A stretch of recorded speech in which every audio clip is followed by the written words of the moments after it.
কুমিল্লা ৪ আসনের মনোনয়ন বাতিল চেয়ে বিরোধী প্রার্থীর বিরুদ্ধে পাল্টাপাল্টি ইসিতে আবেদন করেছেন এনসিপির মনোনীত প্রার্থী হাসনাত আব্দুল্লাহ ও বিএনপির প্রার্থী মঞ্জুরুল আহসান মুন্সী।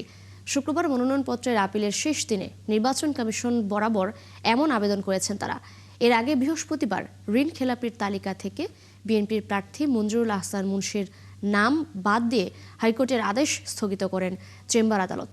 চেম্বার বিচারপতি মোহাম্মদ রেজাউল হকের আদালত এই আদেশ দেন। এ কারণে আসন্ন ত্রয়োদশ জাতীয় সংসদ নির্বাচনে তিনি অংশ নিতে পারবেন না বলে জানিয়েছেন আইনজীবীরা। এর আগে ঋণ খেলাপির তালিকায় কুমিল্লা ৪ আসনের বিএনপির প্রার্থী মঞ্জুরুল আহসান মুন্সীর নাম স্থগিত করেন হাইকোর্ট। তবে হাসনাত আব্দুল্লাহ মনোনয়ন বাতিলে বিএনপি প্রার্থী মঞ্জুরুল আহসান মুন্সী কি তথ্য দিয়েছেন তা জানা যায়নি।